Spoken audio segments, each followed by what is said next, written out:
Le sujet du soir, c'est comment trouver une véritable connexion dans un monde évitant.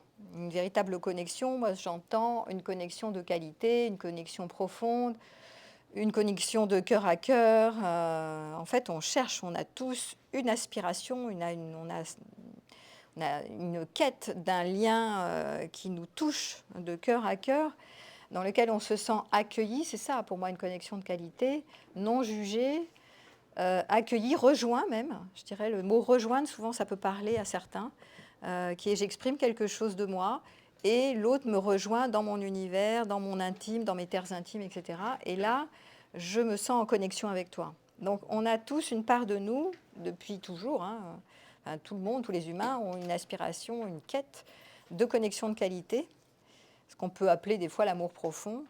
Et je vais faire la question du paradoxe qui est qu'aujourd'hui, je trouve qu'on vit dans un monde plutôt évitant, évitant du lien, au niveau de la société, au niveau même des profils de personnalité, parce qu'il y a de plus en plus de profils de personnalité qui sont avec des troubles de l'évitement, après s'être fracassés, abîmés dans des relations amoureuses complexes. Donc il peut y avoir aussi, suite à des traumas de la relation, des envies d'être avec, mais de repousser, hein, d'éviter le lien, comme si le lien était dangereux, et donc de s'en éloigner, en tout cas de s'en distancer ou de s'en couper, alors qu'il y a une vraie aspiration du cœur à être en lien. Donc la société aujourd'hui occidentale, elle n'est pas hyper chaleureuse, je trouve. En tout cas, on le voit d'ailleurs, il y a des enquêtes qui disent que les Français sont de moins en moins partants pour faire l'amour et pour être en lien amoureux et pour être en relation amoureuse. Il y en a qui ont envie quand même, hein, d'avoir une relation durable, mais il y en a beaucoup qui deviennent frileux. Et il y a une frilosité de la relation naissante. C'est des enquêtes qui sont assez récentes. C'est bon. Et donc, c'est intéressant. D'ailleurs, vous allez me dire, ce que j'avais mis en intro, j'avais dit la société moderne, justement, nous ramène à des liens évitants. On cherche à prendre soin de nos relations.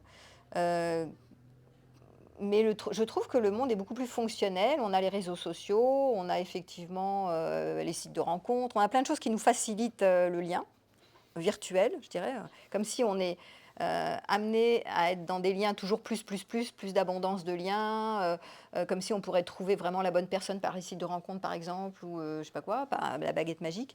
Et en fait, c'est de plus en plus compliqué parce que on a tellement de liens que finalement, on n'a plus tant de liens que ça, de vrais liens.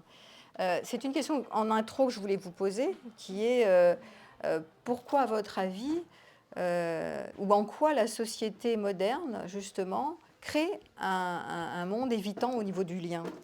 Selon vous, c'est quoi qui fait ça? Qu'est-ce que vous observez?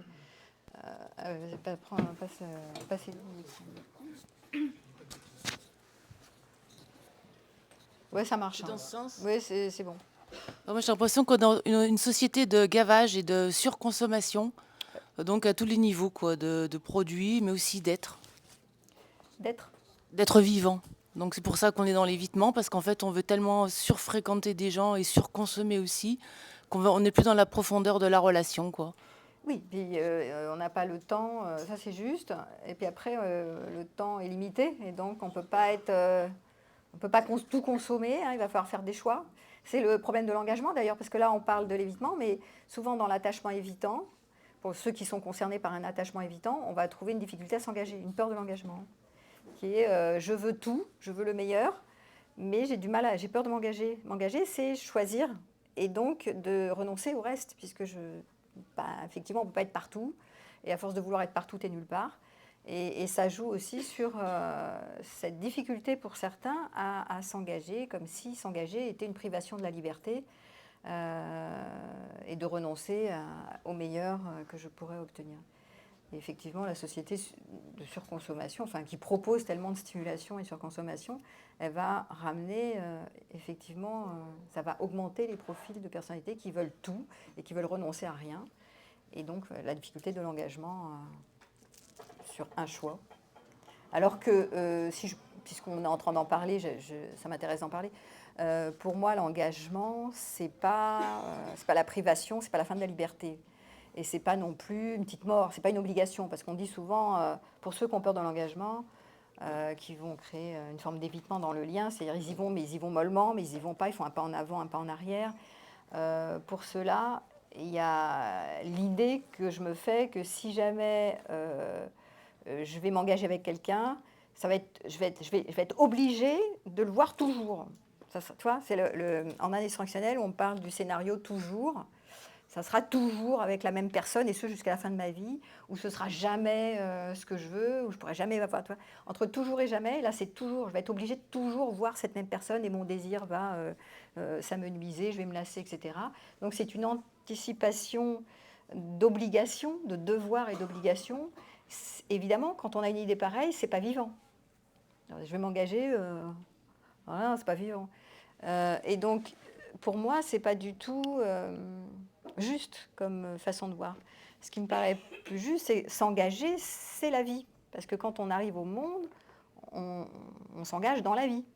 On sort du tunnel, là, enfin, vous allez vous rappeler, il faut sortir, c'est pas évident, et donc on s'engage. On s'engage pour expérimenter la vie. Donc s'engager, c'est être en vie, c'est la vie de s'engager en fait. C'est-à-dire faire des expériences qui ne sont pas toujours simples, mais qui permettent d'être vivant au fur et à mesure. Et c'est pas forcément l'engagement quelque chose qui va être une petite mort à la fin, où on va être obligé de faire toujours la même chose, et il n'y a jamais de neuf. Hein, expérimenter, c'est expérimenter au fur et à mesure, et ramener du neuf au fur et à mesure. Et donc ceux qui voient la relation comme étant, les évitants notamment, voient la relation d'engagement comme quelque chose qui va leur priver de leur liberté ou les empêcher d'être vivants, c'est justement l'inverse. C'est ça qui est intéressant, c'est des renversements de posture. Parce que c'est pas comme ça qu'ils envisagent. Soit pour les évitants, il y a la peur de souffrir, j'évite le lien parce que j'ai peur de souffrir dans le futur, soit parce que j'imagine que le lien va être une prison. Ça va me priver de ma liberté, c'est ce qu'on entend souvent chez les évitants. Voilà, ça c'était un peu en intro, mais je développerai un peu plus tout à l'heure l'attachement évitant. Puisqu'en ce moment, je suis en train de parler de ça parce que en ce moment, je crée une formation en ligne qui commence début janvier ou début février sur l'attachement anxieux évitant. Donc c'est pour ça que j'avais aussi envie de partager avec vous ce que je suis en train de réfléchir sur les problématiques de l'évitement, qui correspondent aussi à la société occidentale dans laquelle on vit, où il y a vraiment... Alors tu l'as dit, ça c'est le premier point, effectivement, la surconsommation, trop de sollicitations. On nous offre tellement de choses que finalement on ne peut pas s'engager, on n'a plus envie de s'engager. On ne peut plus réduire, quoi. L'idée, c'est de tout avoir. D'autres idées, ouais, vas-y. Je pensais aussi au perfectionnisme. L'idée que, effectivement, si la relation n'est pas parfaite, si je coche pas toutes les cases, et notamment dans les rencontres avec les sites. Enfin, moi, j'ai rencontré pas mal de gens qui me disaient « Ah non, mais alors ça, je veux pas, ça, je veux pas, ça, je veux pas, ça, je veux, ça, je veux, ça, je veux. » Et donc, du coup, Donc, ça ne matchait pas.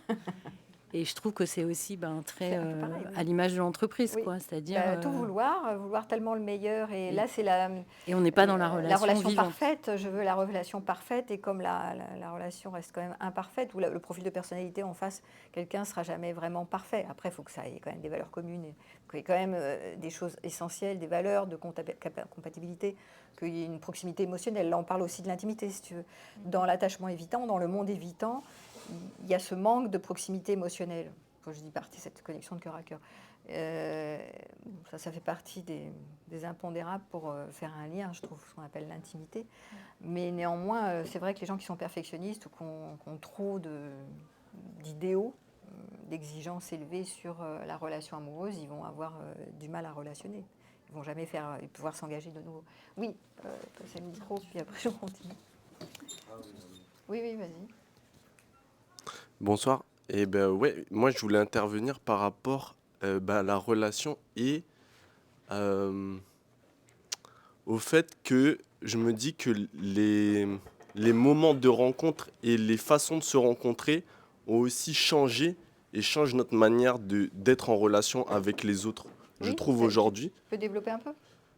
On parlait tout à l'heure des influences déjà de la société, de nos modes de vie, comment ils ont évolué.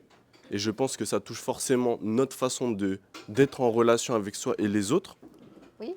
concrètement, tu peux donner un exemple de ce qui a évolué? Moi, j'ai parlé des sites de rencontres, j'ai parlé Voilà, c'était en des référence à réseaux, ça, des choses comme ça. mais Je pense que aussi, c'est après, moi, je pense que justement, c'est difficile d'avoir du recul sur les changements. Enfin, pour moi, hein, c'est mon opinion personnelle, mais sur les dernières années qu'on vit, parce que c'est des changements tellement, je trouve, j'ai envie d'utiliser le terme brutaux, parce que c'est une façon de dire que ça arrivé brutalement, soudainement, et, euh, et que ça change plein de pans de nos vies en Ouais. entière. Ah bah, Et, c'est sûr. Ouais. et que forcément, ça va forcément toucher nos relations. Mais sinon, sur la notion d'engagement, je pense que aussi l'engagement a dû changer comment dire, de forme. Mais voilà. Après, j'ai pas d'autres avis à donner. Alors après, ça dépend pour qui, on ne va pas généraliser, mais c'est vrai que j'étais en train de dire qu'il y a une montée en puissance de l'attachement évitant. Alors c'est probablement dû justement à ces réseaux sociaux, à ce monde virtuel hein, qui augmente, enfin qui n'arrête pas qui n'a de cesse de nous proposer des tas de propositions. Et la surstimulation aussi, comme elle a dit. Hein. Et puis les méfiances aussi, c'est-à-dire quelqu'un qui est méfiant, comme je l'ai dit, qui a peur, qui évalue que la relation peut être un lieu de souffrance et pas un espace de sécurité, crée aussi l'attachement évitant, c'est-à-dire la peur de l'engagement, qui est si je m'engage et que je me donne à voir, alors je vais souffrir. Si je me dévoile, si je suis vulnérable, alors je risque de prendre cher.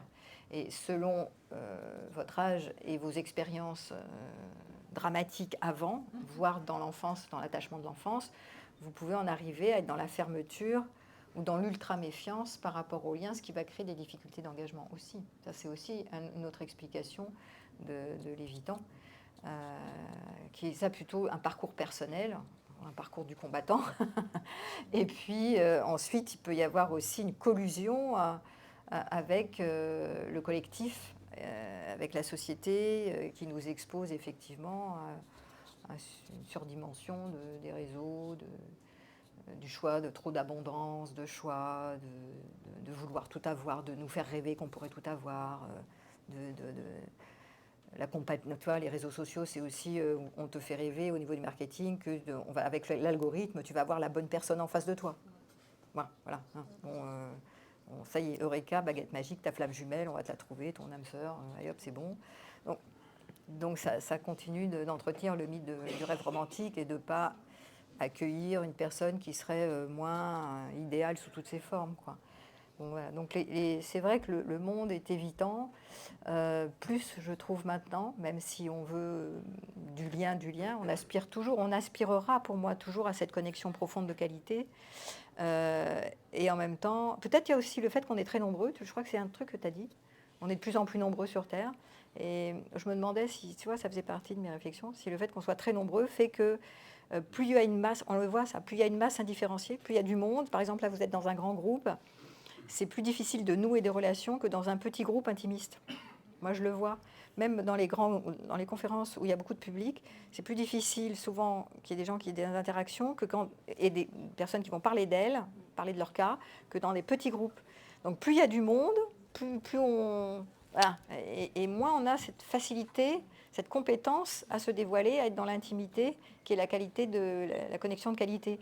Donc il y a aussi... Donc c'est intéressant de voir tous les facteurs qui créent ce côté un peu frileux dans nos relations, malgré nous, qui contrarie notre plus grande envie, notre plus grande aspiration, qui est la connexion de qualité. Voilà. Si vous avez fait des expériences de ghosting aussi, c'est pas terrible, de rejet, d'abandon successif. Voilà. Carence affective aussi, si on vous a négligé quand vous étiez enfant. Donc ça, c'est tous les schémas répétitifs qui fait que vous arrivez plus tard en tant qu'adulte avec ces schémas-là incrustés et vous avez peur de la relation. À savoir qu'on a vraiment besoin, pour cette connexion de qualité, de se sentir en sécurité. Ça, c'est la base. On aspire à la connexion de qualité, et la connexion de qualité est en lien avec la notion de sécurité. Si je ne me sens pas en sécurité avec toi, je ne peux pas établir une connexion de qualité.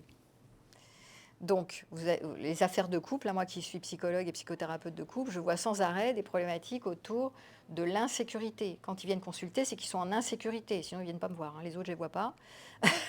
Donc, l'insécurité, c'est que je n'ai plus confiance vraiment en toi.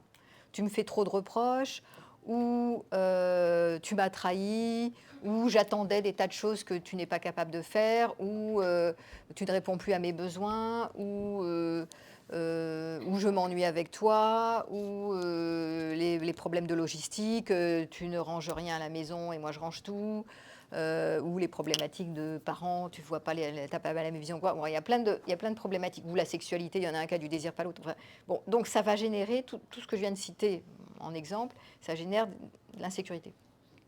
On est décalé, on n'est plus au même endroit, on n'est plus sur la même longueur d'onde. Donc je t'aimais et je t'aime plus, c'est ce qu'ils disent, mais en fait c'est pas que je t'aime pas, c'est qu'il y a des problématiques qui sont non vues, méconnues, et qui créent de l'insécurité. Et la base de la relation de qualité, c'est la sécurité. Quand il n'y a pas de sécurité, notre système nerveux gère un peu, puis après il se dérégule. Quand c'est chronique, donc si je suis en couple et que c'est chronique, si je vis une insécurité chronique, constante, mon système nerveux il prend cher, c'est-à-dire qu'il ne peut pas absorber. Au bout d'un moment, il y a trop de stress, donc il va se déréguler.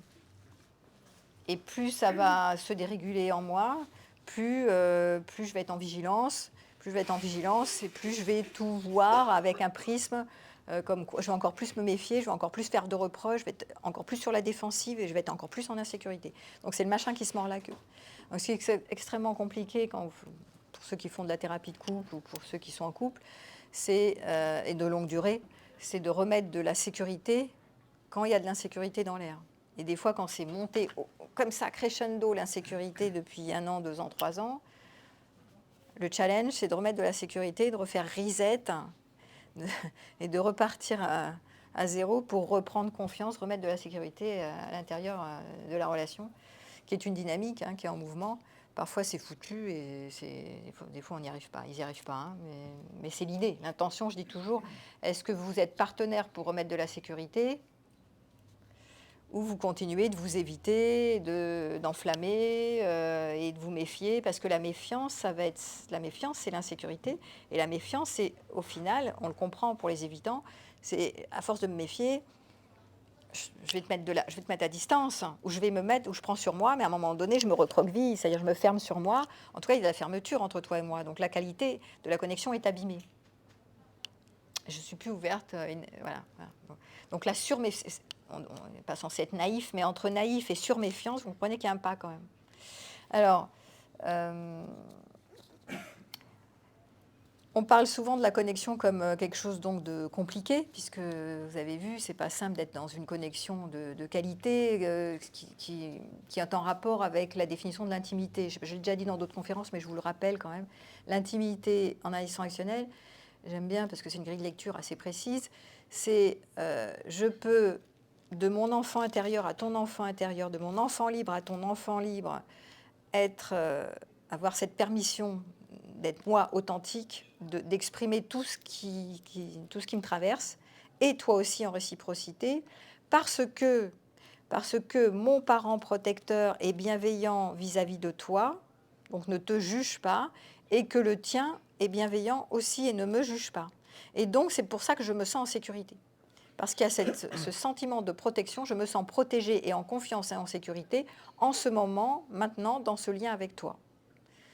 Donc, ce qui va donner naissance aussi à l'empathie. Pour moi, l'empathie, je crois que je l'ai déjà dit, je redis peut-être, non, je ne l'ai pas dit, c'est pouvoir me mettre à ta place sans jugement et te rejoindre là où tu es dans ton monde émotionnel, dans tes opinions, même si je n'adhère pas.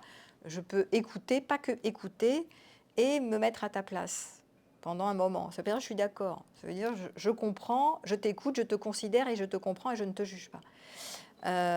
Ok, donc on reste en connexion avec soi, mais on est en connexion, je suis en connexion avec toi, avec l'autre, en bienveillance. Je vais mettre juste un point, j'ai beaucoup de choses à dire sur cette conférence, mais il y a quelque chose aussi que j'ai pigé cette semaine sur... parce que l'inverse de l'empathie, c'est l'évitement. C'est une connexion froide, une connexion sèche, une connexion de moindre qualité pour moi. l'empathie, cette compétence qui est je peux me mettre à ta place pendant un instant et t'accueillir et te rejoindre à l'endroit où tu es, c'est vraiment ça ce qu'on cherche. C'est ça la connexion de qualité dont on aspire. Il y a une autre forme qui ressemble à l'empathie et que moi je me faisais attraper là-dedans, mais c'est pas ça. C'est quand quelqu'un vous écoute, qui tient le cadre, qui tient l'espace, c'est-à-dire il fait le contenant. Et il est là, il te dit vas-y, dis-moi tout, vas-y, voilà, tu peux tout dire, tu peux être fâché, tu peux être triste, tu peux être content, tu peux être comme tu veux, allez, vas-y, balance la sauce, quoi, vas-y, dis-moi tout, même sur moi, par exemple, voilà, tu peux tout me raconter. Moi, je suis là, je suis stable, je bouge pas, je bronche pas, je n'interfère pas, je te donne pas de conseils, ni je m'énerve, ni je me défends, ni rien du tout. Donc, je suis là, je tiens l'espace, c'est sécurisant, vas-y, tu peux y aller. Et donc c'est précieux parce que ça me permet de me dévoiler. Mais ce n'est pas l'empathie. Parce que moi, je confondais ça et l'empathie. Parce que, en général, dans mes liens, je trouve des personnes que je disais, je suis attirée par des personnes sensibles, empathes, qui peuvent m'écouter, ne pas me juger, etc. Donc l'inverse des évitants, en fait. Quelqu'un qui a une capacité à rentrer dans l'intimité avec moi. Hein, où je peux être vulnérable et il peut me voir fâché et ça passe. Sauf qu'il y a une différence entre... C'est pour ça que ça vous demande une réflexion entre quelqu'un qui tient l'espace, qui contient donc tout ce que vous racontez et qui prend vraiment soin de vous, qui non seulement vous écoute, vous comprend, mais qui ne nie pas ce que vous racontez, n'annule pas ce que vous racontez ou ce que vous exprimez. On peut tenir l'espace et ne pas du tout tenir compte de ce que vous racontez, quoi. C'est bien gentil. Bon, je t'ai écouté. Voilà, c'est fait.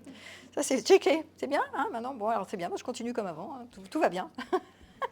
Bon, voilà. Donc, c'est deux choses différentes. C'est intéressant de faire. J'avais toujours fait la confusion, puisque comme moi, j'aime pas les profils, comme j'ai dit, évitants, parce que j'aime bien ce lien d'intimité qu'on peut trouver avec ceux qui sont empathes, qui ont ma part sensible et ta part sensible. On peut faire affaire tous les deux. Mais c'est quand même quelque chose à piger. C'est quoi l'empathie ? C'est pas juste je t'écoute et je fais silence radio et sparadrap pendant ça, je t'écoute. Voilà. Donc c'est important que je vous donne la définition pour moi de ce qu'est vraiment l'empathie, qui est complètement l'exact inverse de la polarité évitante. L'évitant quelqu'un qui est évitant ou quelqu'un qui a avoir peur du lien ne va pas se dévoiler tellement, il va y avoir une pudeur émotionnelle. Et puis, il va y avoir une difficulté aussi à vous accueillir dans tout le panel de vos émotions. Ça va être un peu compliqué. Hein, donc, ils sont peu démonstratifs et ils ont du mal à accueillir vos débordements émotionnels. Ils vont dire que vous êtes complètement hystéro. Il y en a marre, arrête de mettre toutes tes émotions sur le tapis. C'est quoi, hein, les hommes viennent de Mars et les femmes de Vénus, hein, bon, c'est un peu ce truc-là. Donc voilà. Donc, c'est pour ça que je trouve intéressant de pointer ça. Je vous propose un exercice, là, tout de suite, pour travailler sur la connexion empathique. Un exercice très court, mais très important. Alors, voilà, la consigne, c'est de vous retourner vers quelqu'un tout près. Pendant quelques secondes, hein, c'est 10 secondes, hein, c'est pas un exercice qui va durer toute votre vie. Vous n'allez pas vous marier avec, ni vous engager, tranquille. Mais simplement un exercice de connexion, puisqu'on est sur la complexité de la connexion. Connexion présence, la vraie présence, la connexion empathique de qualité. L'inverse étant la disconnexion ou la connexion de peu de qualité, évitante, froide, non présente, absente, etc. Donc, vous allez faire une expérience. Donc, je vous propose de vous mettre avec le partenaire d'à côté, sauf si avec qui vous sentez que ça va, hein, quelqu'un avec qui vous sentez que ça va. Et pendant 10 secondes, je vous propose de regarder. Alors, vous allez faire tous en même temps. Hein, je vous donne la consigne et après, vous démarrez tous en même temps. Il y en a pour 10 secondes. Donc, vous regardez la personne pendant 10 secondes. Pas de sourire forcé, pas de parole, pas d'histoire inventée, juste être présent. D'accord ? Et si vous sentez une gêne, c'est normal, hein, puisque là, vous êtes avec un inconnu. Donc, vous mettez, c'est bon, mettez-vous avec quelqu'un, choisissez quelqu'un, voilà. Et quand je vous dis stop, dès que je vous dis stop, vous partez tous en même temps. 10 secondes. Allez, vous êtes choisis ? C'est bon ? Vous êtes choisis ? J'attends, hein. Allez, Bon, allez, 10 secondes, c'est parti. Sans parler, sans parole. Ah, sans parole. Sans sourire forcé, sans parole, pas d'histoire. Juste être présent.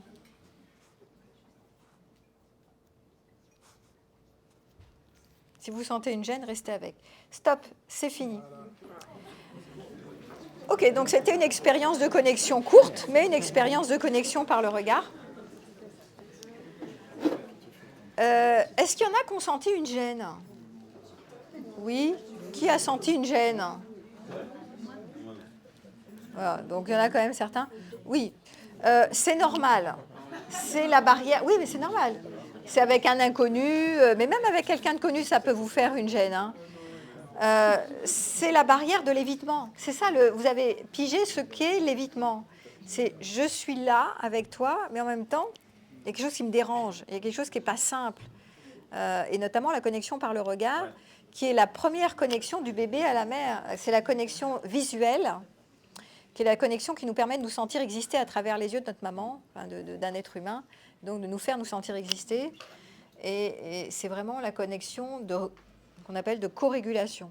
Je me co-régule avec toi parce que tu me regardes avec un air chaleureux, pas froid, distant, lisse. Hein, vous savez, je ne sais pas si vous connaissez les expériences still face, qui sont les expériences d'une mère qui est lisse, froide, dépressive, sans le faire exprès, hein, et qui n'a pas les yeux animés vers le bébé. On peut regarder quelqu'un comme ça, complètement lisse. Il n'y a rien, il n'y a pas de feu dans le regard, il n'y a rien dans le regard, c'est absent. On peut être présent et absent, hein, ça c'est l'évitement.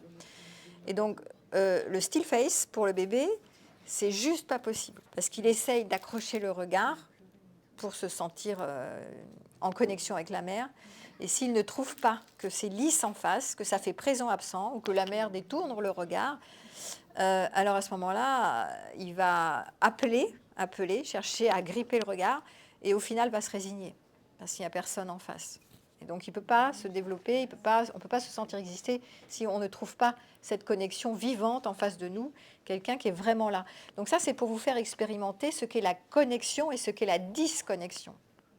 Et pourquoi certains qui ont probablement dans leurs histoires pas reçu cette connexion vivante, enfin cette connexion de qualité dès le départ, vont être plus vite dérangés que les autres par exemple, un exercice de ce type-là. Plus compliqué pour vous. Parce que comment se sentir en sécurité dans le lien, et notamment par le regard, si d'emblée, je n'ai pas reçu ça? Compliqué. Ça va être compliqué pour la suite des événements. Hein. Donc, c'est pour ça que c'est bien de ne pas vous juger quand vous êtes dans des attachements évitants. C'est parce qu'il y a eu pas mal d'insécurité dans le lien avant qui font que c'est difficile pour vous de vous mettre dans un lien d'emblée, notamment avec des inconnus ou même avec quelqu'un, peut-être des fois encore plus. Parce qu'il y a des gens qui sont encore plus à l'aise avec des inconnus, on parle plus chez le coiffeur des fois, qu'avec quelqu'un de proche. Parce qu'on se dit, si je me dévoile, oulala, je vais prendre cher. Enfin, je ne sais pas quelles sont les conséquences du dévoilement avec quelqu'un qui compte pour moi. Donc c'est aussi tout ce qui se joue dans les problématiques du lien et du lien évitant. Et c'est bien que vous le compreniez. Parce que c'est jamais de la faute de l'autre de devenir évitant, c'est parce que ça a été compliqué déjà dès le départ, cette relation non seulement visuelle, alors après, là c'est la relation du bébé avec au niveau visuel, mais après il y a la voix aussi. La voix va être importante pour se réguler quand on est tout petit. La voix qui est douce, bienveillante. Il y a un certain type de voix qu'on appelle la prosodie, hein, c'est une voix... la prosodie de la voix qui est une voix plutôt... C'est pas une voix robot, c'est une voix... lisse, voilà. C'est une voix qui... D'ailleurs, on le voit quand vous parlez à des animaux. Moi, j'ai mes chats. Hein, quand je parle à mes chats, bon, bref. c'est une voix qu'on utilise avec les bébés. Et ben, c'est une voix qui permet la connexion, finalement. Donc, c'est simple et c'est naturel. Et quand on n'a pas reçu tout ça, on a beaucoup de mal. On a une voix plutôt monotone, monocorde. Il y a des personnes qui font des conférences et tout sous le même ton. Pas de leur faute. Parce que voilà, il s'est passé ça avant, ce qui explique ça maintenant. Donc vous comprenez mieux, pas leur jeter la pierre. Ça crée quelque chose d'assez froid, lisse. On ne sent pas le vivant derrière. Hein, parce qu'ils n'ont pas reçu cette connexion vivante aussi avant. Donc par la voix, par le regard, Par le toucher, le contenant, le bercement.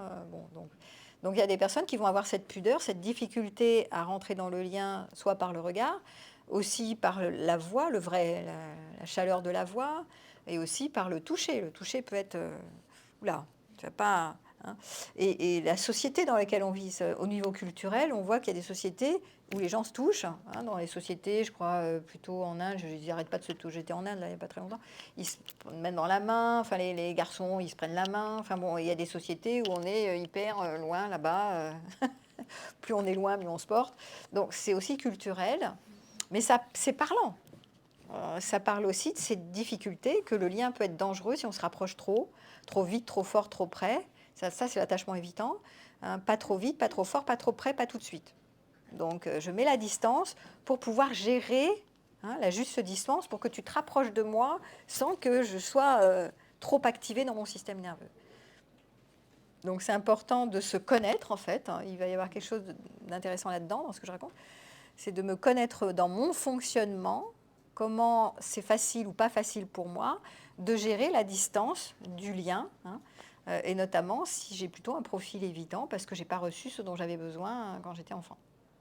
Donc, il va y avoir des traces de ça dans le système nerveux. Vous n'êtes pas votre système nerveux, mais ça fonctionne à travers vous quand même. Donc, vous allez avoir des moments, hop, on ne saute pas dessus, là c'est trop vite. On le fait souvent des exercices comme ça. On dit, je vais vers par exemple Sophie là-bas, mais si j'avance trop vite vers toi, eh ben, si elle est évitante, elle va tout de suite faire un pas en arrière. C'est un réflexe de survie. Parce qu'elle se sent envahie, parce que ça va trop vite. Son système n'a pas le temps de prendre les informations comme quoi je ne suis pas un danger pour elle. Moi, j'ai envie de bien faire, j'ai envie de la prendre dans mes bras, donc j'y vais, je la connais, hop.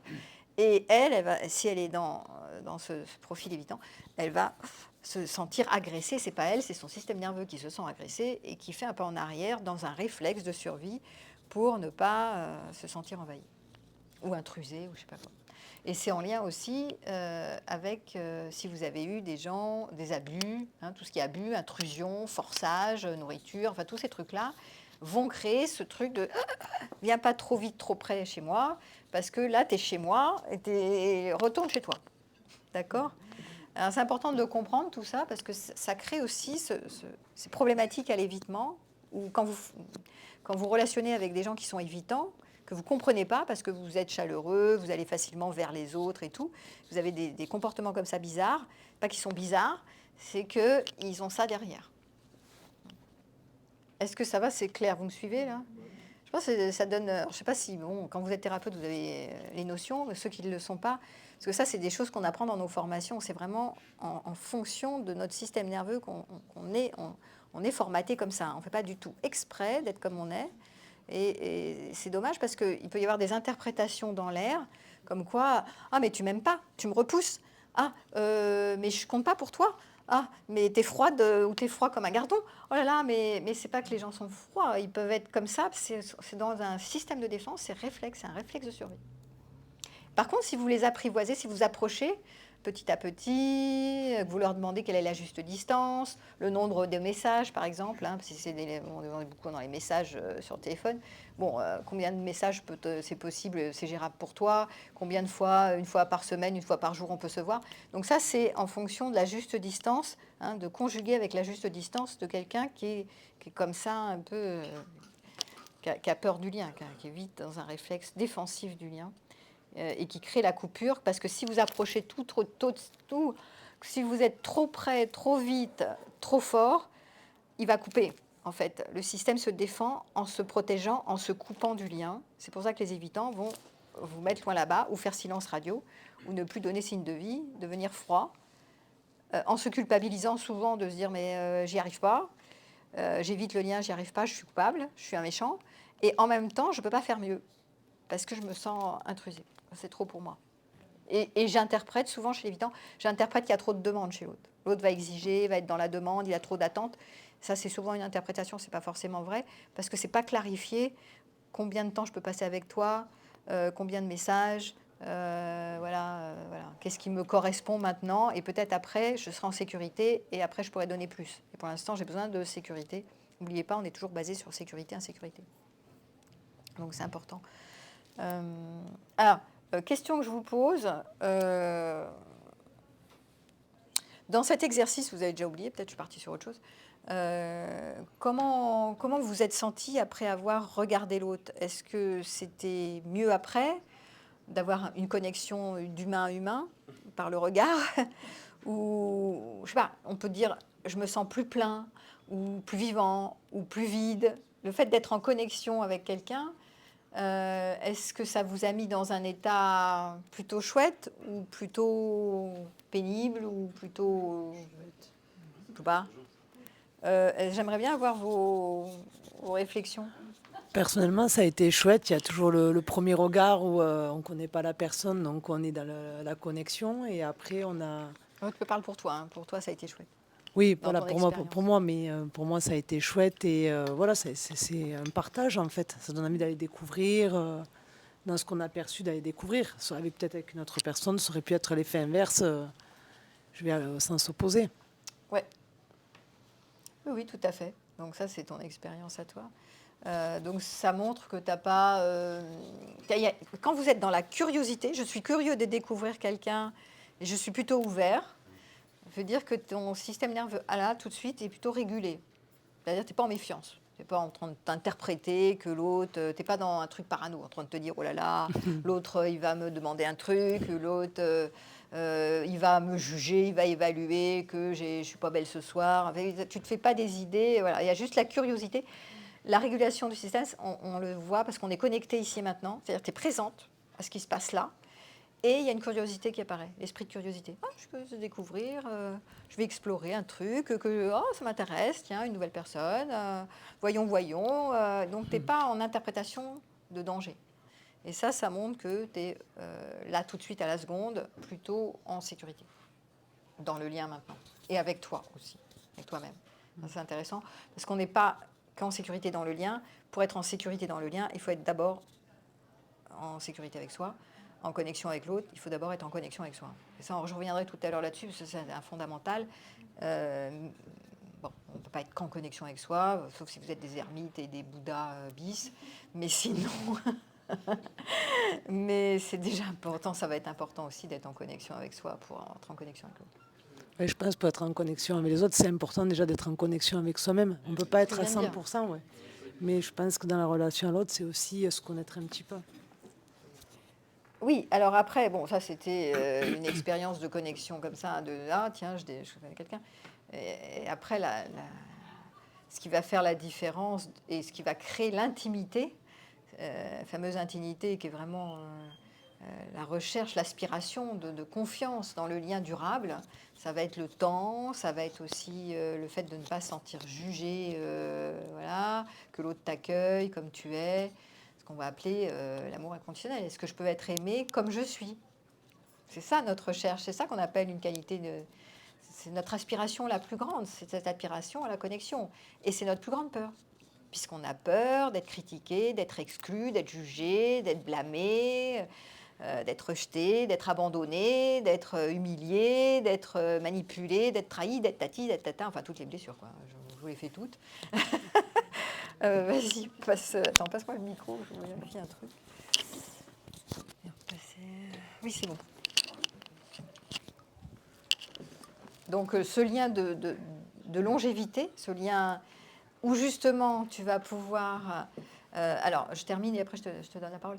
Le lien de qualité comme ça, de sécurité, si tu es en couple, longue durée, ça ne va pas rester tout le temps stable. Hein. Il va y avoir des fractures de lien. On appelle ça des fractures de lien ou des fractures. J'aime bien le mot fracture du lien parce que ça va se disjoindre en fait. Il y a un conflit, il y a un désaccord, il y a une rupture du lien. Mais temporaire, mais une fracture du lien.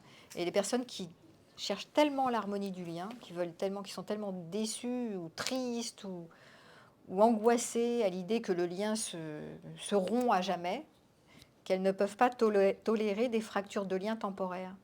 Donc, par exemple, je ne peux pas me fâcher avec l'autre, parce que si je me fâche, ça va partir en cacahuète, et après, ça va ternir et abîmer notre lien à jamais. Rappelez-vous, jamais, toujours, non. Ça, c'est une histoire qu'on se raconte. Ce n'est plus des enfants, donc il ne faudra plus croire à ça. Mais c'est important d'accepter si vous voulez augmenter les connexions de qualité durable, d'accepter et d'accueillir les moments où on se disjoint pour réparer le lien, pour pouvoir être en compétence et de compétence de réparer le lien, pour se rejoindre après. Et donc, les histoires de bouderie pendant 3 siècles, vous voyez ce que j'en pense? C'est pas une très bonne idée.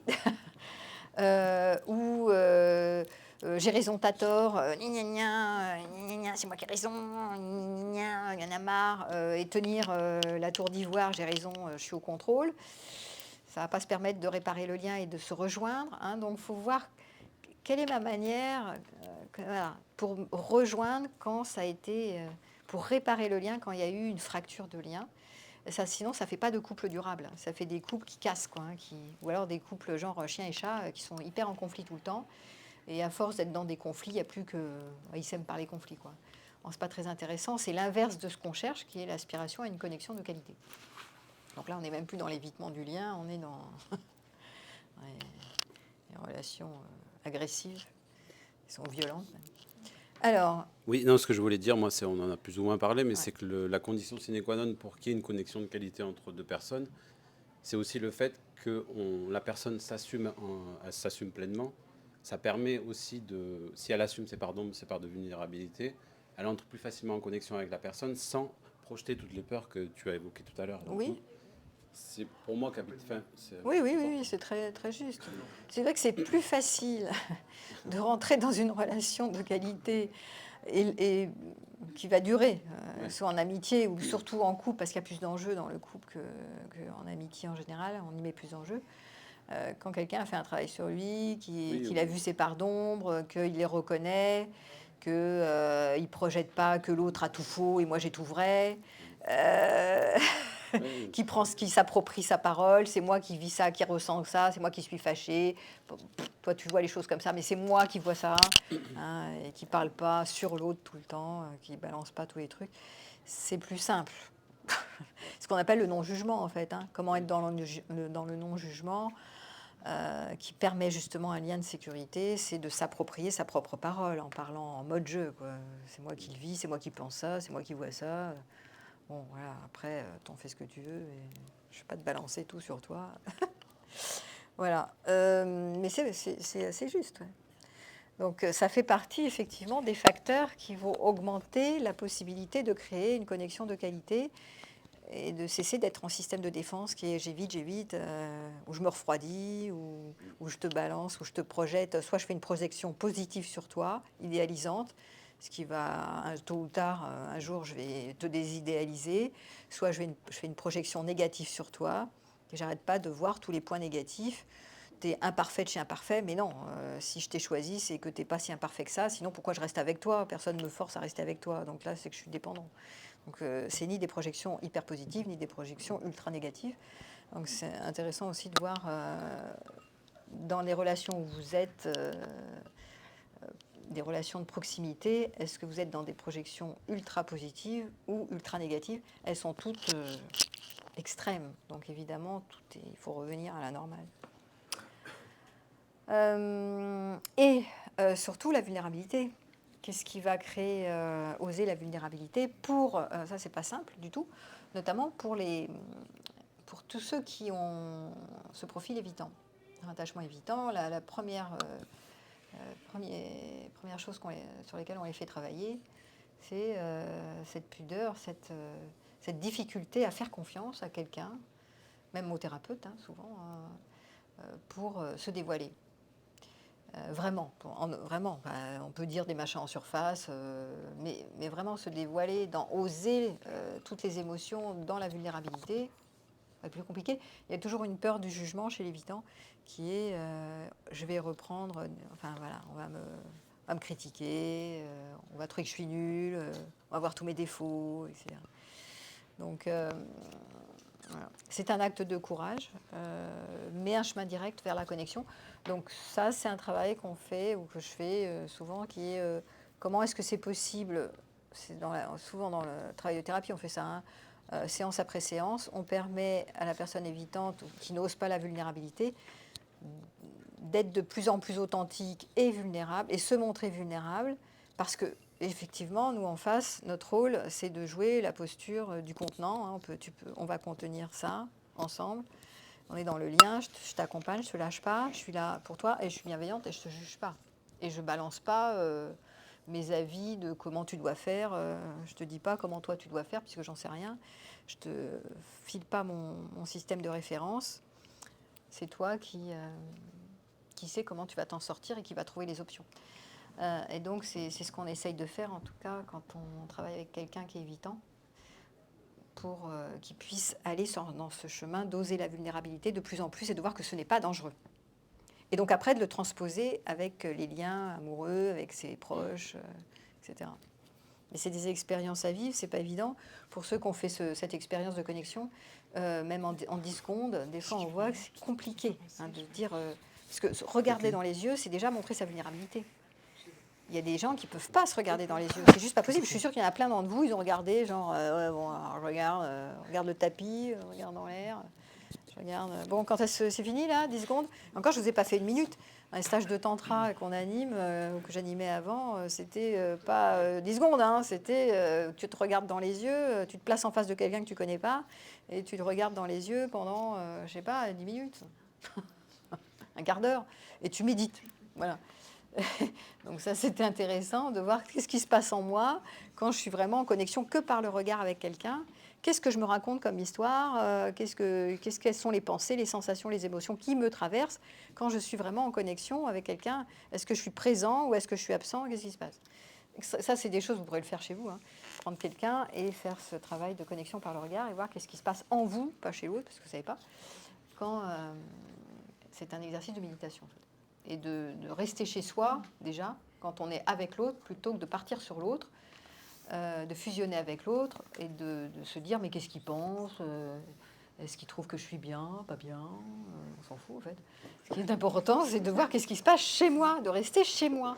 Parce que une des particularités d'une connexion de qualité, c'est, je vous rappelle, c'est d'être chez moi, d'abord chez moi, bien chez moi, pour être bien avec l'autre. Mais de ne pas être chez l'autre. Si vous pouvez être chez l'autre et vous n'êtes plus chez vous, vous êtes déserté à l'intérieur, vous désertez de vous-même, vous êtes toujours en train de vous dire qu'est-ce qu'il pense, est-ce qu'il m'aime, est-ce que je compte, est-ce que je suis importante, est-ce qu'il va toujours m'aimer demain, est-ce que machin. Vous n'êtes pas chez vous là, vous êtes chez l'autre, chez l'autre, chez l'autre. Et alors, il est parti avec la copine, et qu'est-ce qu'il fait? Il pense à moi encore. Donc vous êtes dans les affaires de l'autre et vous n'êtes pas dans vos affaires, vous n'êtes pas chez vous. Donc c'est important d'être chez soi, de trouver un chez soi sécurisant. Un espace de sécurité interne, parce qu'on parle souvent de ça, hein, avant d'aller rejoindre quelqu'un d'autre. Donc ça, c'est aussi à vérifier. Quand vous êtes en relation, faites un petit check pour voir, alors, attends, est-ce que je suis avec moi et est-ce que je suis bien avec moi quand je suis avec l'autre, ou est-ce que je pars déjà direct chez l'autre tout de suite. En cherchant quelque chose, en général, quand on part chez l'autre, parce qu'on cherche à obtenir quelque chose. On cherche quelque chose, on cherche à être aimé, on cherche de la reconnaissance, on cherche de la validation, on cherche des câlins, on cherche un machin, on cherche à être vu, ou on cherche à ce qu'il soit amoureux de nous, je sais pas quoi, n'importe quoi. On cherche un truc, du coup, on se déserte. On file là-bas au lieu de rester là. C'est ce qui est dramatique. Quelqu'un voulait dire un truc? Oui, vas-y. Tu parlais de la peur de la vulnérabilité chez les lévitants, ouais. En disant qu'il y a toujours cette peur du jugement. Alors, moi, je ne suis pas du tout d'accord avec ça, dans le sens où je prends mon propre exemple et je pense que je suis quelqu'un qui va être beaucoup dans le montrer ma vulnérabilité. Je vais pleurer très facilement et ça ne me dérange pas du tout de montrer cette vulnérabilité. Et du coup, ma question, c'est juste... tu disais, c'est le premier travail chez les évitants de travailler cette peur du jugement. Du coup, le deuxième travail, il va être où? C'est cette histoire sur l'engagement. C'est se sentir... ça me permet de parler, merci. Ça me permet de parler de l'attachement évitant.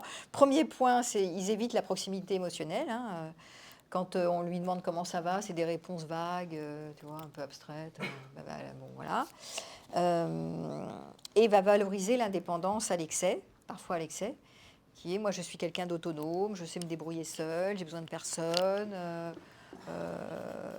voilà, des trucs comme ça. Ou quand quelqu'un se rapproche trop, je me sens étouffée. ou privé de ma liberté, comme je l'ai dit. Ou j'imagine qu'on va me priver de la liberté, ou que je vais avoir des devoirs à rendre. J'ai des obligations si je suis avec quelqu'un. Et je ne vais pas demander de l'aide. Donc souvent, ça va avec cette difficulté. Ou alors, je demande de l'aide quand vraiment je suis à 300 mètres au fond de l'eau, tu vois. Mais je ne vais pas demander de l'aide dès que ça gratouille un peu. Et ça, c'est aussi dommage. Donc l'évitant, il doit apprendre à arrêter de contrôler de cette manière-là, parce que dans son histoire, il a appris à faire seul. Donc au fait, super, il est autonome. Ce sont des personnes qui aiment bien leur solitude et qui savent bien être des bons compagnons pour eux-mêmes. Ça, en général, il n'y a pas de problème. Mais c'est une tour d'ivoire. C'est-à-dire que je rappelle que la plus grande aspiration, y compris pour les évitants, c'est d'être en lien quand même. Dans un lien sécure. Parce que je rappelle qu'on se co-régule les uns avec les autres. Nous sommes des animaux sociaux. Donc c'est quand même chouette, sauf si tu es ermite. Là, j'ai écouté Mathieu Ricard, là, qui est parti 5 ans se faire un trip solo. Bon, mais il disait qu'il se sentait en connexion avec le monde, avec... bon, bref. Mais c'était très rare. La plupart des autres mammifères sociaux comme nous, là, on aime bien être en relation. Enfin, pas que virtuel. On aime bien être en relation, échanger, partager, discuter, prendre dans les bras, faire l'amour, etc. On aime bien ça. On est des êtres sociaux. Et on a besoin d'être groupir, de se grouper pour l'entraide, la coopération, la solidarité. Sinon, on est mal embarqué, ce qui est le cas aujourd'hui quand même dans la société. On est quand même assez mal embarqué parce qu'on ne favorise pas l'entraide et la solidarité. Bon. Bref, donc je reviens sur l'indépendance. Donc il sait être tout seul, et je reviens sur... J'ai pas oublié. Hein. Il revient sur l'autonomie. Moi, je sais être seul, je sais faire seul, je sais me débrouiller. Mais, très bien, mais que fais-tu de la compétence de faire avec les autres? Parce que c'est bien d'être tout seul, et seul de chez seul, égale la tête à Toto. Égale, non, on ne s'en sort pas tout seul. Il vaut mieux être aussi... Il y a un temps pour être seul et se ressourcer dans la solitude, mais il y a un temps pour être avec. Faire avec l'autre ou faire avec les autres. Voilà, donc c'est aussi un essentiel d'être en lien. Et je rappelle, c'est notre aspiration la plus profonde qui est la connexion. C'est une aspiration du cœur, c'est une aspiration de l'être, du bébé qui arrive sur Terre. On n'a pas une aspiration à la solitude. Les ermites, d'ailleurs, qui s'en sortent bien, il y a des arrivées au monde un peu chelous quand même. Si vous examinez ou le transgénérationnel, ou l'arrivée, ou l'environnement de l'arrivée, ou ils sont arrivés dans une guerre, ou je ne sais pas quoi. Enfin, l'arrivée au monde est moyenne parce qu'ils ont vite appris à se dire « Bon, moi je vais faire seul. Ça ira très bien. » Et on va tomber sur... et j'avais fait un profil comme ça dans mon livre sur les profils amoureux. Le profil du frileux, j'avais écrit le profil déconnecté, par excellence. Donc, j'avais marqué le profil du frileux, je l'avais nommé frileux parce que j'aimais bien, au lieu de dire schizoïde, ça faisait un peu pathos. Donc, j'avais dû, mais c'est ce profil-là, hein, déconnecté, frileux. C'est-à-dire qu'il y a le frileux dans ce profil mental, cérébral, qui adore analyser, comprendre, maîtriser les connaissances, tout apprendre, tout comprendre. Donc, ça, c'est le profil mental. Et il y a le profil spirituel, qui est déconnecté, mais il est connecté à la spiritualité. Il est connecté à plus haut, et à la transcendance, voire un peu médium souvent, mais il est déconnecté quand même. D'accord? Donc déconnecté, ça veut dire qu'il arrive au monde avec sur Terre, c'est hostile, donc on va faire seul, hein, on va se débrouiller. Hein. Donc l'énergie remonte dans la tête, et parfois dans le ciel déjà, tout de suite, où elle est dans je vais maîtriser le monde avec les connaissances et les informations. Alors, quelles sont les sciences à apprendre? Qu'est-ce que je vais apprendre ici? Comment je vais maîtriser la situation? Bon, voilà. Et donc, ça donne des profils de personnalité comme ça. Mais c'est, à mon avis, quand même un système par défaut. Même si on s'en sort bien en étant très spirituel, en étant je sais pas quoi, hein, ça ne veut pas dire qu'on s'en sort pas bien. Mais à mon avis, il y a quand même un truc un schmilblick sur ce truc de la connexion, faire avec les autres. Parce que c'est quand même comme ça que Homo sapiens s'en sort, et pas que tous les mammifères, tous les animaux s'en sortent quand même en groupe. On voit les dauphins, on voit les fourmis, on voit, je ne sais pas si vous voyez les animaux, ils font ils sont en solidarité, ils sont en coopération, ils sont en groupe en fait. Sinon, dès que tu es exclu, t'es mal en fait. Hein. Voilà. Bon. Oui, tu voulais dire un truc? Est-ce que tu ne penses pas qu'on peut être évitant et à la fois un être social et pas aimer la solitude? Ah si, alors là, tu es moins un évitant. Le profil évitant, il va quand même avoir un système de défense orienté sur je me méfie du lien, je fais plutôt seul, ou quand je rentre dans la relation, j'ai une anticipation que je vais être envahie ou que je vais être pas libre, je vais plus être libre, ou que donc j'ai une peur de l'engagement chez l'évitant. Si tu n'as pas peur de l'engagement, tu n'es pas un évitant. Parce que l'évitant, il va faire un pas en avant. Peut-être des fois, il fait du love bombing d'ailleurs. Des fois, au départ, il est à fond. Et puis très vite, il se dit oula, oula, oula, l'autre, il va avoir plein d'attentes. C'est encore pas la femme parfaite ou l'homme parfait. Ça ne check pas. Hop, silence radio. Donc ça fait partie aussi des profils évitants. Un évitement spécifique, ça peut pas. Un évitement spécifique, c'est-à-dire, alors reprends le micro. C'est-à-dire des hommes cis hétéros, par exemple. Hein, alors attends, des hommes quoi? Un évitement spécifique, d'expérience. Moi, je vais parler pour moi en tant que mari. Bonjour. Ah, vas-y. Et du coup, je pense que j'ai développé un évitement spécifique envers les hommes cis hétéros parce que d'expérience et depuis plusieurs années, j'ai pu constater que ça fonctionne pas, la confiance, qu'il y a plein de choses qui fonctionnent pas en fait. Et pour autant, je suis un être très sociable. Et du coup, j'ai Ah oui, plein mais dans la d'amis, relation hommes, amoureuse. femmes, Donc tu es en train de dire que c'est dans la relation amoureuse avec des hommes que c'est compliqué. Oui, C'est ça que tu dis. c'est ça. Ah bah oui, c'est lié à tes expériences. J'ai dit au Mais du coup, départ. ça reste de l'évitement au niveau... Si les expériences traumatiques dans la relation amoureuse peuvent créer une fermeture et un évitement. Dans les prochaines relations, tu es refroidi, tu es méfiante, chat chaud craint l'eau froide, et c'est à juste titre d'ailleurs. Et donc ça crée une hyper-méfiance et peut-être un attachement évitant. Tu as des personnes qui arrivent, et ça c'est un truc que je développe aussi dans ma formation sur l'attachement anxieux évitant, il y a des personnes qui arrivent dans l'attachement plutôt anxieuse. Voilà, elles se disent ouais, ça y est, super, et puis ils sont là, bon, et puis qui prennent cher et qui après passent en mode attachement évitant. Prochain coup, on m'y reprendra plus. Hein. Donc moi, je suis pas en sécurité. Hein. On me la refait plus celle-là. Hein.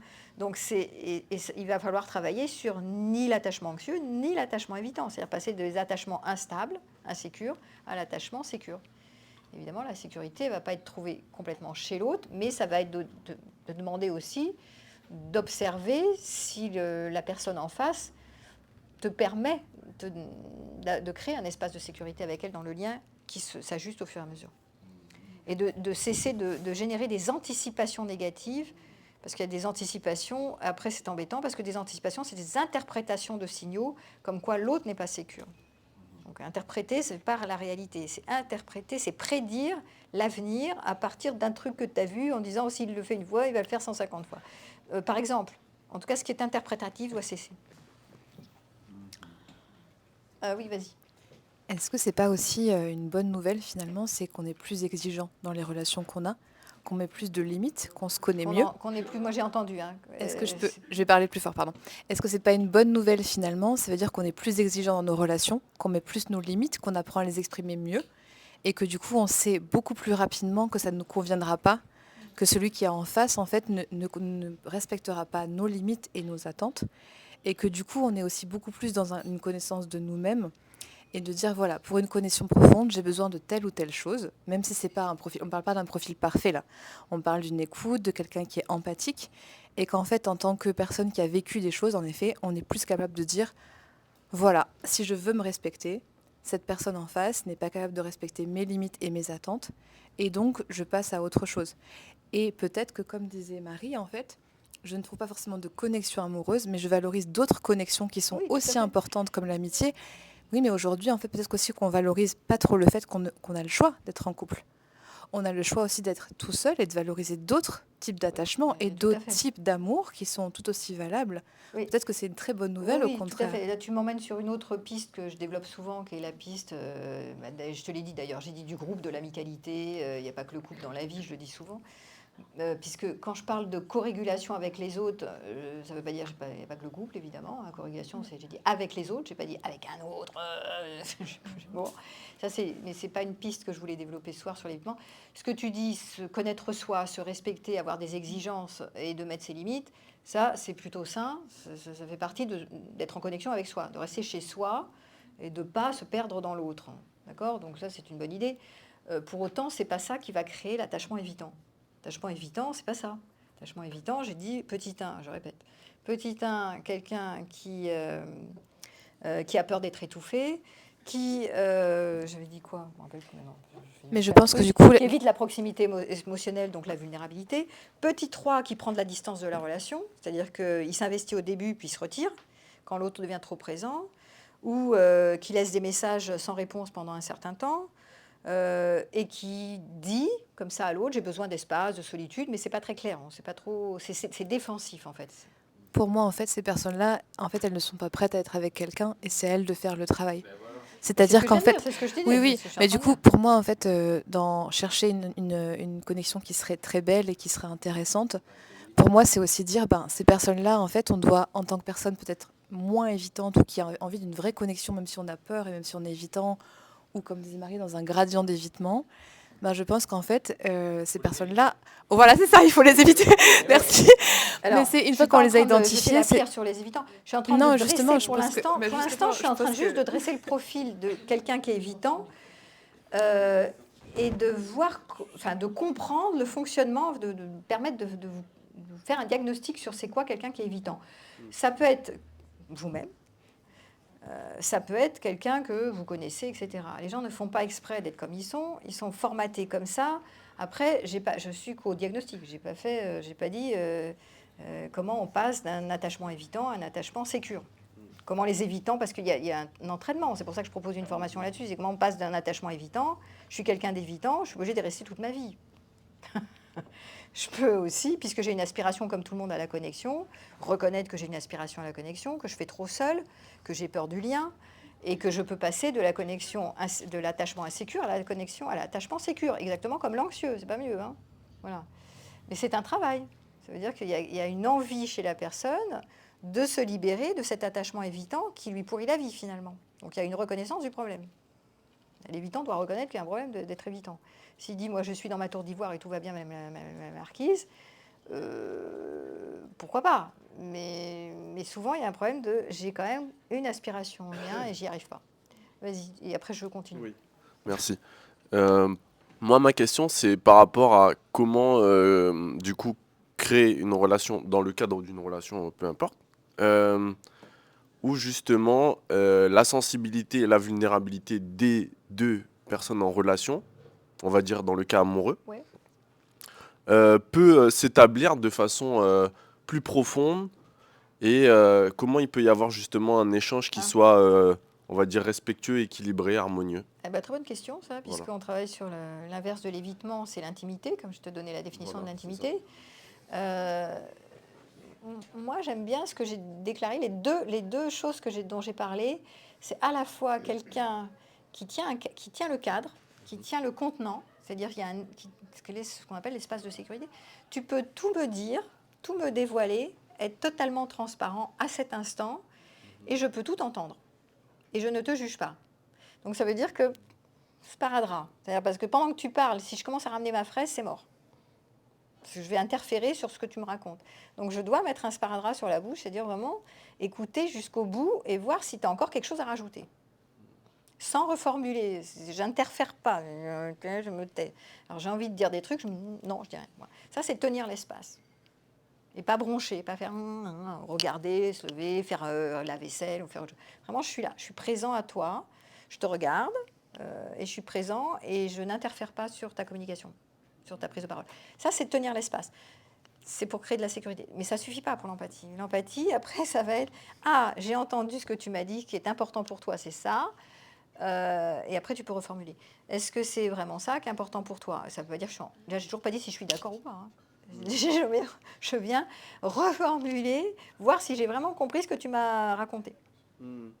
Et après, je peux parler pour moi, ce que j'en pense, etc. Donc, si tu veux vraiment créer un espace de sécurité et créer une communication, je parle de communication respectueuse, dans un temps donné, évidemment, ce n'est pas toute la journée, ça peut être 10 minutes, mais 10 minutes, c'est 10 minutes. Et ça se passe avec ce cadre-là. Donc il y a les deux. À la fois, je peux faire le contenant, t'offrir le contenant, tu peux décharger toutes tes émotions, etc. Et je suis dans l'empathie, c'est-à-dire je peux te rejoindre à l'endroit où tu es, dans ta sensibilité, en te respectant, sans te juger. Et la reformulation, ça aide en général. Qui n'est pas évident, parce qu'on a toujours envie d'interférer et de raconter sa life, ou de donner un conseil, Ou un jour, on va te ramener sa fraise, en fait. Et ça, c'est très compliqué dans la communication de dire maintenant, là, si je veux vraiment créer de l'intimité, j'ai intérêt à le faire comme ça. De cette façon-là, ça marche mieux. C'est plus opérant. Voilà. Donc, c'était mon conseil en 10 leçons, en 2 leçons. Alors, attends, Oui, hop bien sûr, là, je faut pense que- refiler le micro, puis après je continue, parce que sinon je vais m'arrêter tout le temps, je vais me faire... je vais pas avoir le temps.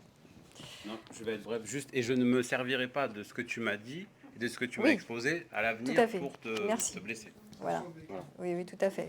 Oui, Pas ça reste... forcément. oui, oui, tout à fait, tout à fait. Pas d'utilisation On a tous vécu, manipulatrice. on a tous Oui, oui. Très juste.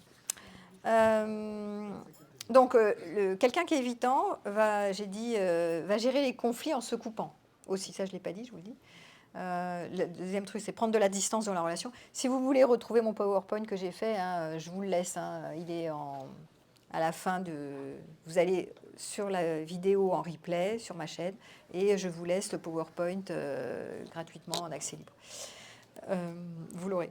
Donc, gérer les conflits en se coupant, se fermer, devenir froid ou silencieux, ou éviter les confrontations au lieu d'exprimer ce qui ne va pas. Ça va être typique aussi de l'évitant. Il va se refroidir, en fait, il va se glacer.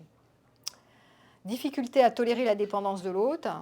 En général, quand l'autre devient dépendant, eh ben, il se sent responsable de l'autre ou envahi. D'accord ? Et dès que l'autre exprime des besoins affectifs. Et il va interpréter la proximité comme une menace à sa liberté. Il va dire « Oh là là, mais moi je ne peux plus rien faire, je ne suis pas libre. Tu m'empêches de respirer, de faire ce que je veux. » Ce qui n'est pas forcément vrai d'ailleurs. Et minimiser ses besoins affectifs, dire ou penser « Mais moi j'ai pas besoin. » Il va dire à sa copine ou son copain « Ah, mais moi j'ai pas besoin de tout ça. » Et rationaliser les émotions, analyser au lieu de ressentir. Alors, ça c'est typique de l'évitant. Voilà. On peut trouver aussi dans le profil de l'évitant séducteur ou séductrice, puis retrait, très charmeur au début, et puis après, dès que la relation devient sérieuse, hop, prend ses distances, et la peur de perdre la difficulté à s'engager, avec une question, est-ce que je suis vraiment fait pour être en couple ? Donc ça, c'est le profil évitant. Et la société moderne, comme je l'ai dit, renforce ça, avec une survalorisation de l'indépendance. C'est vrai qu'on veut que les gens soient autonomes. Alors, moi, je travaille au service de l'autonomie affective, mais je ne dis pas « soyez autonome, indépendant et restez seul ». Faites seul, débrouillez-vous tout seul. Jamais je dis ça, vous m'entendrez jamais dire ça. L'autonomie ultime, c'est l'interdépendance. Donc, je sais faire seul, mais c'est sympa d'être en relation avec les autres. Parce que j'ai besoin je peux demander de l'aide, je peux faire avec les autres, mais je ne reste pas seule au monde, de chez seul au monde, je me débrouille tout seul, haut la main, et je fais la sologamie, quoi. Non, pas du tout. Voilà, donc la société moderne renforce la peur de l'intimité, la peur de se dévoiler. La culture de la performance, ça ne va pas aider. Hein. En culture de performance, c'est difficile d'oser la vulnérabilité. Et toutes les blessures non guéries, et plus vous faites des relations compliquées, parce qu'on est dans une période de serial monogame, donc vous n'avez pas qu'une femme et qu'un homme dans votre vie, donc comme il y a plusieurs, en général, dans votre vie, vous avez fait plusieurs histoires amoureuses, donc il y a des histoires, des cadavres dans les placards, là, il y a des trucs, des fardeaux, et donc du coup, les blessures non guéries, ça crée souvent l'attachement évitant. Voilà, donc les stratégies dans l'évitement, hein, c'est le contrôle, la distance, l'autosuffisance et la fuite. Alors, je vais parler d'un truc qui moi, enfin, d'une technique, enfin, je ne sais même pas technique, c'est des pistes concrètes qui, moi, m'aident dans ma vie de tous les jours et que je donne souvent comme conseil à mes patients pour passer de cette problématique de l'attachement évitant à quelque chose de plus connecté, donc de la déconnexion à la connexion. Et je vous ai parlé un peu du système nerveux, et moi j'utilise beaucoup le modèle de la théorie polyvagale, parce que c'est très concret, très pragmatique. Merci d'éteindre le téléphone. C'est joli, remarque. J'aime bien quand c'est dans l'impro, ça fait toujours... Ça nous fait reconnecter à des trucs plus vivants. Hein, voilà. Mon système nerveux aime bien. Je like la musique. Bon, enfin, tu vois, j'aurais pu m'énerver en me disant, mais enfin, comment ? Tu vois, il y a du bruit, ça me dérange. Mais je trouve ça assez amusant parce qu'il y a des choses qui arrivent comme ça, qui sont impondérables, qui sont imprévues. Bon. Et ça montre que mon système nerveux est plutôt, puisque je parle de la théorie polyvagale, est plutôt sécure. Je ne suis pas en mode « Oh, il faut que je maîtrise la situation. Mince, il y a quelqu'un qui a fait du bruit, c'est pas normal, ça va foutre ma conférence en l'air, c'est inadmissible, ils vont trouver que je suis nulle, ils vont m'envoyer des tomates à la fin de la... » Non, je ne vais pas stresser. Donc, en fait, quand vous voyez qu'on prend les choses à la cool, c'est que notre système nerveux est plutôt régulé. Donc, ça veut dire que, je rappelle, que du point de vue de la théorie polyvagale, quand notre système nerveux est régulé, in fine, la conséquence, la bonne nouvelle, c'est qu'on se sent connecté sans faire d'effort. Ici et maintenant, je suis connecté à moi, aux autres et à l'environnement et au monde. Sans faire d'effort spécial, je peux en faire un... Ah tiens, il faut que je me connecte, je vais regarder un arbre, je vais le prendre dans les bras, je vais me connecter. Non, je n'ai pas besoin de faire d'effort. Je me sens connecté et stable et en sécurité ici et maintenant. Et ça se fait tout seul quand mon système nerveux est régulé. Donc, je vous donne juste les éléments de base de la théorie polyvagale que vous pouvez retrouver sur Internet ou dans des bouquins, parce que voilà, c'est quand même assez concret, je trouve. Donc dans le système nerveux, et ça date d'il y a 10-15 ans, hein, c'est Stéphane Porges qui est l'auteur de la théorie polyvagale, qui l'a divulguée ensuite. Et aujourd'hui, il y a pas mal de choses là-dessus. Donc dans les branches, dans le système nerveux, il y a 3 branches. Il y a le système orthosympathique, qui est le système d'activation qu'on dit fuite ou attaque. Fuite ou attaque, donc c'est quand on est mobilisé. Là, par exemple, je suis en conférence, donc je suis plutôt en orthosympathique. Je suis mobilisée pour donner la parole, pour enseigner, pour distribuer. Donc je ne suis pas là en train de faire une relaxation, en train de faire cuicui les oiseaux. Ça serait plutôt le système quand on est relâché, relaxé, tranquille. On n'est pas dans l'orthosympathique. L'orthosympathique, c'est le mouvement pour aller vers le combat ou la fuite. D'accord ? C'est l'activation du système en mode adrénaline, cortisol, etc. Il ne faut pas qu'il y en ait trop non plus, parce que si on est trop dans le combat, à un moment donné, on est sur l'accélérateur à fond et on va voir rouge. Notre système nerveux va se déréguler dans trop d'orthosympathique. Mais là, par exemple, là, c'est un bon stress. Parce que je prends le micro, donc c'est mieux que je sois quand même un peu aux aguets, que si j'ai des... Ah là là là là, bon. OK. Le deuxième mode du système nerveux, donc j'ai parlé de l'orthosympathique, c'est le vagal ventral, qui est celui où on se sent connecté, en sécurité, stable, cool, on est prêt à faire face au danger, on n'anticipe pas, on n'est pas comme dans l'évitant qui anticipe le pire, que le danger est pour demain, qu'il faut se distancer, se couper, se détacher, non. Il n'y a pas d'anticipation, c'est... je vais observer au fur et à mesure, je m'engage et puis je verrai ce qui se passerait et au cas où je mettrai une limite ou au cas où je négocierai ou je peux partir. Enfin, je ne suis pas inquiet à l'idée que. D'accord ? Donc là, c'est le système nerveux ventral vagal. Il s'appelle comme ça. Ce qu'on appelle le nerf vague aussi. Hein, je ne vous fais pas toute une machin d'anatomie. Vous trouverez ça dans le modèle de la théorie polyvagale.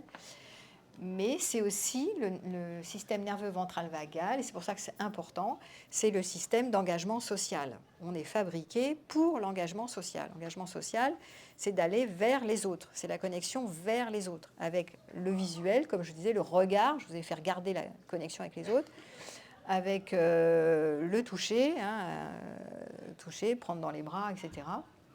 Ce qui nous met dans une forme de co-régulation, de régulation de nos systèmes. Quand vous êtes touché, quand vous faites masser, quand vous êtes pris dans les bras et que c'est contenant et bienveillant, votre système nerveux ventral vagal est content, se branche en général, sauf si vous êtes hyper stressé, et ça vous permet de vous sentir plus régulé. Donc toutes les ressources de co-régulation peuvent ramener avec des autres qui sont bienveillants, chaleureux, non jugeants, dans le toucher ou dans la parole, peuvent vous ramener vers le vagal ventral qui remet le système en mode il n'y a pas de danger, tout va bien, je suis en sécurité avec moi et les autres. C'est important de le savoir parce que très souvent, comme on ne travaille pas avec son système nerveux, avec la physiologie, on adhère beaucoup à ses pensées et on croit au récit de nos histoires. C'est-à-dire qu'on se dit Ah oui, mais si je suis, par exemple, j'en ai tous les jours dans les consultations. Oui, elle m'a fait ça, il m'a fait ça, il m'a pas dit ça, il aurait dû me dire ça, et nanani, il m'a fait ci, ça a mis. Donc toute une histoire, d'accord? Et on voit que la personne, elle est pas du tout, elle a quitté le vagal ventral, elle n'est pas du tout en sécurité, elle est montée à fond dans l'orthosympathique. Et toutes ces agitations mentales et le contenu de son histoire ne reflètent qu'un état de dérégulation de son système nerveux en orthosympathique. Point barre. Donc moi, très souvent, je fais pas toujours, de temps en temps, pour faire l'alliance thérapeutique, j'écoute le contenu de l'histoire quand même. Je fais pas genre, j'en ai rien à foutre de ce que tu me racontes, cause toujours, tu m'intéresses. J'observe simplement que c'est très agité. Je fais remarquer que c'est très agité mentalement. Il y a beaucoup de gens qui me consultent pour la limérance. La limérance, vous savez, c'est l'obsessionnalité. Je tourne en boucle pendant des heures en pensant à l'autre. Je n'ai pas le pouvoir là-dessus. Et donc ça, par exemple, c'est de l'agitation mentale. Donc c'est un état du système nerveux dérégulé, déconnecté, en mode orthosympathique, qui, à force de tourner sur lui-même, dans cette agitation, finit souvent en vagal dorsal. Donc c'est la troisième branche du système nerveux. Donc le vagal dorsal, c'est la branche de l'effondrement, de l'insécurité majeure et de la déconnexion. Je suis présent, absent. Je suis dissocié, je suis là, je ne suis pas là. Je suis résigné, je suis démissionnaire, je suis dépressif. Enfin, je vous donne tous les exemples, hein, c'est l'effondrement, hein, ou le burn-out, etc., émotionnel.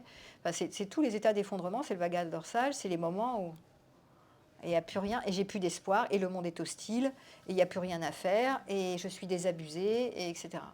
L'évitant peut passer par des moments comme ça, hein, de résignation. On passe tous, dans la journée ou dans l'année, par des moments de vagal ventral, de vagal dorsal ou de vagal d'orthosympathique. Ce qui est intéressant, c'est de voir quel est votre mode le plus prégnant, qu'est-ce que vous fréquentez le plus, et de voir comment vous pouvez apprendre à vous autoréguler et à vous co-réguler. Donc s'autoréguler, c'est faire un check, ce qu'on appelle en théorie polyvagale de la neuroception, c'est-à-dire de faire un check dans la journée pour voir plusieurs fois par jour, pour voir comment je me sens, quel est mon état interne, ma météo interne, au niveau de mon système nerveux. Est-ce que je suis en ortho? Est-ce que je suis en vagal ventral? Ou est-ce que je suis plutôt en vagal dorsal? C'est-à-dire, voilà, figé. Donc, les gens qui sont beaucoup en ortho, ils finissent en zone d'effondrement. Hein. Donc, à un moment donné, quand il y a la zone d'effondrement, c'est très compliqué de revenir au vagal ventral parce qu'il est loin derrière. Et je vous rappelle que c'est ça qu'on cherche. On cherche à se sentir connecté dans le présent, ici et maintenant, sans faire d'efforts et sans évaluer qu'il y a du danger ou que tu es hostile ou que demain il va m'arriver à une tuile et en faisant des récits pas possibles et de l'agitation et des prédictions du pire et des trucs catastrophiques, en mode toujours ou jamais. Voilà. C'est ça qu'on cherche. On cherche à être confiant, à être confiant en moi, confiant en les autres et confiant dans le monde. Faire confiance en la vie, on pourrait dire ça comme ça. Ça, c'est très en lien avec le système vagal ventral. Et vous voyez que plus vous êtes dérégulé, plus vous avez de stress, et moins vous avez accès au vagal ventral. Donc c'est important d'apprendre comment votre système nerveux fonctionne, que vous êtes un système nerveux sur pattes, que vous n'êtes pas que des pensées qui donnent avec du sens, des causes et des effets, et j'ai raison, si je comprends tout, je vais pouvoir tout gérer, tout maîtriser. Non, des fois on comprend jusqu'à demain pourquoi ça fonctionne comme ça, pourquoi vous êtes dans la merde avec quelqu'un, vous avez tout compris et il n'y a rien qui change. Il n'y a rien qui change parce que votre système nerveux ne bouge pas. Voilà. Vous ne travaillez pas sur votre physiologie. Donc très souvent, moi, dans des cas où je vois des burn-out arriver, des trucs comme ça, ou des couples qui se prennent la tête sur des trucs, je ne vais jamais m'en sortir parce qu'ils me ramènent des thèmes, ça fait 10 ans qu'ils ont des thèmes de conflits, machin, je ne vais pas commencer à rentrer dans le contenu, je dis, c'est même pas la peine. D'ailleurs, on laisse tomber le contenu. On va travailler sur l'urgence, qui est le retour à la régulation de la physiologie. Il faut diminuer le stress entre eux. Ils ne pourront jamais retrouver un sentiment de sécurité entre eux si le système nerveux, le leur et celui du partenaire est complètement dérégulé. Mais c'est mort. Mais c'est mort d'avance. Donc c'est important de voir cette affaire de biologie ou de physiologie, de voir que les gens doivent apprendre à réguler leur propre système pour pouvoir commencer à retourner un peu avec du vagal ventral, pour pouvoir rentrer dans une connexion avec l'autre de qualité. Parce que sinon, quand tu es complètement dérégulé, tout ce que tu peux dire, voir, c'est de la survie. C'est-à-dire fuite, attaque, combat, figement, fuite, combat, figement, fuite, combat, figement. On va pas aller loin, hein. Donc on va rien rétablir du tout. Et moi, en tant que thérapeute, je sais que je ne sers à rien dans ces cas-là. Je les écoute raconter leurs trucs et compter les points. Alors, qui a dit vrai, faux, machin, ça ne sert à rien. Donc je travaille beaucoup avec la physiologie parce que pour moi, c'est extrêmement aidant, des fois, d'en passer par là, c'est-à-dire du bas vers le haut, et pas du haut vers le bas, c'est-à-dire ce qu'on appelle du cognitif, de la compréhension des pensées, les croyances, machin, tout ça, pour aller vers le bas. Et donc, c'est pour ça que pour moi, c'est important de travailler sur, si je veux être dans un lien de connexion à l'autre, de qualité, il faut que je commence, et vous l'avez dit, certains l'ont dit de manière très, très juste, il faut que je commence par être en connexion avec moi de manière adéquate. Donc, de rentrer, de revenir dans la journée au vagal ventral le plus possible, en trouvant les réponses appropriées qui me ramènent au vagal ventral. Si je suis trop dans l'orthosympathique, trop sur l'accélérateur, il faut que je ramène du frein ou de la ressource pour me retrouver détendu, relaxé, en sécurité. Voilà. Et arrêter de me dire, par exemple, je suis nulle, je ne vais pas y arriver. Donc ça, c'est pas du vagal ventral. Hein. Et donc, quand je vois que cette connexion à moi est insécure de moi à moi, si je me sens en insécurité, je me dis que je suis nulle, que je n'y arrive pas, que ma relation est nulle, que j'ai des difficultés, que ma vie est compliquée, que je rate ma vie, que ma vie ne fait pas sens, etc. Donc là, je suis dans une connexion à moi insécure. Donc, première chose que je fais pour amener un peu de sécurité du vagal ventral, c'est de l'autocompassion. Qu'est-ce qui va aider? C'est la compassion à l'autre, mais l'autocompassion aussi. On a parlé de bienveillance dans le lien, mais ce qui va beaucoup vous aider, c'est d'être dans l'autocompassion par rapport à vous-même.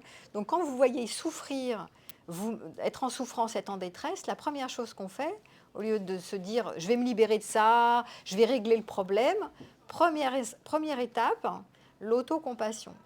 C'est-à-dire je suis comme ça, je ne peux pas faire mieux tout de suite, je suis en détresse et après je vais faire quelque chose, mais dans un premier temps, je ne peux pas faire mieux que ça. Donc je mets de l'autocompassion, il faut que vous trouviez votre mantra, votre vocabulaire, je mets de la douceur à l'endroit où je suis. Donc il faut que vous trouviez vos phrases à vous qui ramènent de l'autocompassion. Moi je me dis souvent, écoute, je ne peux pas faire mieux. Mon mantra c'est je ne peux pas faire mieux, pour l'instant je ne peux pas faire mieux. Donc voilà, je fais de mon mieux, je ne peux pas faire mieux. C'était mon mantra. Il y en a qui disent, je vais mettre de la douceur dans ma vie, de la douceur sur moi. Il faut que vous trouviez vos trucs à vous pour... ramener un peu de vagal ventral, de sécurité dans la connexion à soi, avant d'attendre tout de la connexion à l'autre. Parce que si vous attendez que l'autre vous protège, vous rassure, vous chouchoute, je sais pas quoi, vous écoute, vous fasse tout pour vous, l'autre n'est pas, c'est pas votre sauveur. Hein. Donc c'est à vous de vous protéger, c'est à vous d'être dans l'autocompassion avant d'attendre toute la compassion pourquoi pas. Mais c'est bien de commencer par vous-même. Donc, et d'être responsable de l'état de votre système nerveux, de voir l'état où il est, de faire un check et de dire qu'est-ce que je fais pour mon système nerveux, pour augmenter une sécurité en moi. Parce que sinon, la zone d'effondrement du vagal ventral, vous êtes vraiment en survie. Et quand vous passez en zone d'effondrement, c'est compliqué de revenir à la sécurité. C'est très compliqué de revenir à la connexion parce que vous avez franchi vous êtes passé de l'ortho au vagal dorsal. Je vous rappelle que c'est l'ortho, c'est l'activation. Je suis en mouvement, je suis en alerte. Et puis après, si je monte trop dans l'ortho, je passe au vagal dorsal. Là, je suis en effondrement, en figement. Troisième réflexe du système nerveux. C'est embêtant. Donc voilà, donc je travaille beaucoup avec la biologie et je me dis, voilà, c'est la biologie, quand je suis en détresse, qui m'envoie un message. Que j'écoute. Donc j'apprends à écouter mon système et pour me connecter à moi, pour pouvoir ensuite me connecter aux autres et m'engager, comme je parlais de l'engagement social, m'engager dans l'amitié pour aller vers plus de régulation, ce qu'on appelle la co-régulation avec les autres. L'amitié, l'amour, la bienveillance, la compassion avec les autres et d'aspirer à des connexions sécures et fiables. Et pour cela, une piste que je vous donne, c'est de faire le point sur justement où vous en êtes dans vos relations, pas que amoureuses et amicales, par rapport aux besoins de votre système nerveux. Est-ce que vous êtes dans une période avec qui vous sentez que vous êtes vraiment connecté? Qu'est-ce que vous partagez avec eux? Est-ce que ça vous met suffisamment dans le vagal ventral ou pas? Qu'est-ce que vous pourriez essayer de faire dans la semaine à venir ou dans l'année à venir pour être plus dans ce retour à la sécurité du lien ou au vagal ventral? Par exemple, des fois, je donne des conseils à des gens, je leur dis, mais augmentez votre nombre de confidents. Si vous n'avez qu'un confident qui est votre mari ou votre femme, c'est un peu embêtant, parce que si le jour où c'est plus votre confident, vous faites quoi? Bon, donc, ça peut être ça. L'engagement social, c'est qu'est-ce que je fais de mes liens? Je fais un examen de mes liens, l'endroit où je me co-régule avec les autres. Qu'est-ce que je partage? Est-ce que je partage assez ou pas? Qui j'ai comme confident? Qui j'aimerais inviter chez moi? Avec qui je pourrais créer des nouveaux liens? Et tout ça, c'est un essentiel. Parce que la relation amoureuse, c'est bien, mais ça ne fait pas tout. C'est bien. Ça peut être si l'autre prend soin de moi, si je prends soin de lui, si on se soutient, s'il y a suffisamment de rapprochement et de proximité émotionnelle, c'est chouette. Mais il n'y a pas que ça, quoi. Avec qui je me co-régule? Et rappelez-vous que la co-régulation, c'est l'arrivée sur Terre. Le bébé se co-régule avec maman. On peut se sentir en paix et dormir tranquille quand maman elle-même est régulée dans son système nerveux, prend bébé dans ses bras, et le bébé peut s'endormir, se sentir stable, se sentir en sécurité dans les bras d'une mère régulée. Alors, je ne mets pas tout sur la mère, le père aussi. Enfin, ceux qui prennent les bébés dans les bras, si eux-mêmes ont un système nerveux régulé, transmettent la régulation au système du bébé. C'est comme ça, c'est ça la co-régulation, c'est ça qu'il faut piger. Voilà. Oui, alors voilà, bon, ça y est. C'est chouette. J'ai 2 minutes, donc j'ai 2 minutes. Vous avez encore une question, ou 2 questions, ou un témoignage. Évidemment, le temps passe vite en votre compagnie. Est-ce que qui c'est qui veut Ouais, vas-y. Et après, venez pas me voir en me disant « Oui, mais moi, j'avais un truc à dire et j'ai pas osé. » Je suis un évitant. J'ai trop peur. Non, merci déjà pour avoir partagé ce que vous connaissez. Et non, je trouvais ça intéressant, le point sur la physiologie et le fait que vous travaillez justement par le bas et qu'on voit l'importance de la physiologie dans les relations en elles-mêmes, parce que ça montre cette importance-là, c'est-à-dire qu'on part de ce point-là pour pouvoir être en relation déjà avec soi, avec son système nerveux, avec son système de pensée, son système de croyance, et donc évoluer après par la suite, une fois qu'on a une compréhension un peu plus... précise, fine. Ouais, précise, fluide. Et donc c'est intéressant. Et non, si j'avais une question...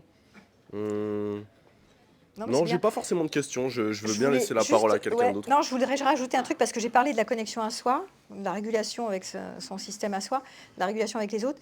J'ai oublié de dire qu'il y a aussi la régulation, et vous le savez, avec l'environnement. C'est-à-dire si je suis dans un paysage que j'aime, à la montagne, si c'est à la mer, à la montagne, ou dans, je sais pas, au coin de la cheminée avec ma famille, etc., je vais peut-être aider mon système à se réguler. Donc il y a l'environnement, c'est la connexion avec quelque chose de plus vaste, avec la nature, avec les animaux, avec les êtres vivants, les pierres, les rochers, je sais pas quoi. Et puis vous avez aussi la connexion avec le spirituel.